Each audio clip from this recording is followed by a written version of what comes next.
Macam mana kita nak tahu rantai motor ni masih lagi elok ataupun dah rosak?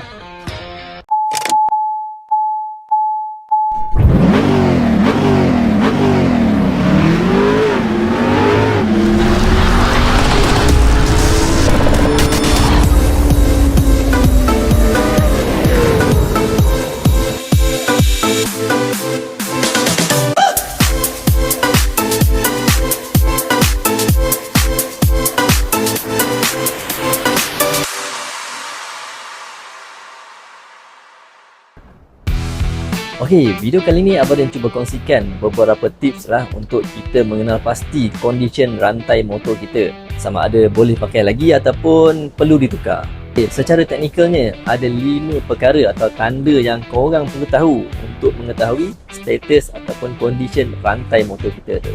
Sign yang pertama atau tanda yang pertama yang paling mudah kita lihat ialah sprocket belakang tu dah jadi tajam. Okey, tanda yang kedua ialah rantai kita tu dah start jadi panjang. Dulu kita boleh rapat swing arm kita sampai ke depan. Sekarang ni bila kita tarik rantai, dia sampai ke belakang rantai tu. Maksudnya rantai tu dah jadi panjang. Okey, tanda yang ketiga ialah rantai kita ni kerap kendur. So bila kita jalan lebih kurang dalam 2 minggu macam tu, dah start kendur. Kena pergi kedai tarik balik. Okey, tanda yang keempat yang korang boleh perhatikan iaitu dari segi bunyi rantai tu. Rantai yang dah rosak ni, dia akan menghasilkan bunyi yang bising.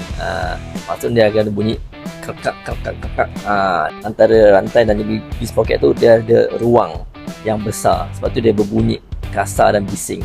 Okay, tanda yang terakhir sekali, yang kelima, iaitu dari segi feeling waktu kita menunggang motor tu. Bila kita tarik rantai tu, ada satu part tu kita tarik, dia cekang. Bila kita tolak seat tayar ke depan, dia kendur balik. So bila ada cekang, ada kendur, bila kita bawa motor tu, kita akan rasa motor tu macam ke depan belakang. So rantai yang Abang Rin dah pakai setakat ni, rantai Yamaha VR46. So Abang Rin dah pakai rantai ni sejak setahun setengah, dan mileage tu lebih kurang dalam 20,000 lah. So kali ni Abang Rin nak tukar balik pada rantai yang asal, brand RK lah, size 428.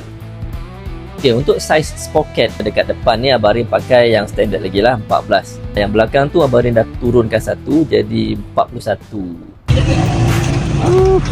Rantai dah kendur, dah tarik maksimum lah.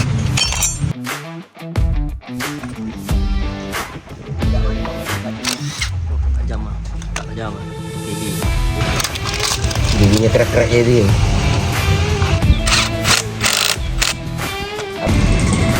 Motor tu mati dah tu. Sambil nak belajar ilmu, kami kat potong dia. 6 lubang.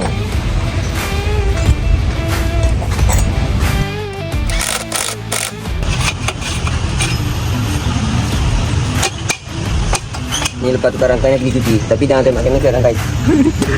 Saya nak paling rapat sekali. Ni paling habis ni. Paling habis ni. Ini baru kita pakai balik RK.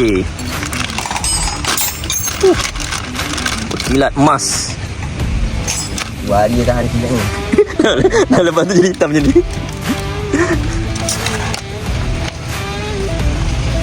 Masalah idea tu boleh sabun ke? Ha?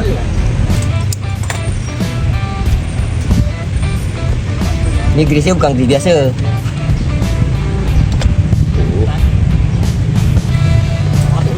Tak apa dah.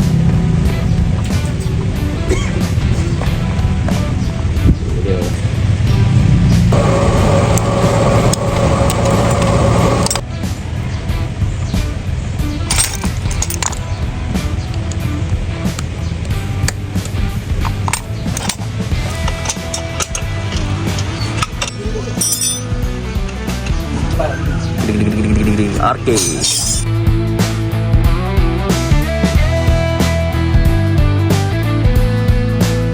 Okeylah, rasanya itu sahaja yang Abang Rin boleh kongsikan untuk video kali ini. Diharapkan information yang Abang Rin kongsikan pada kali ini korang boleh jadikan sebagai guideline untuk tengok condition rantai kita. Kita jumpa lagi di next video. Bye bye.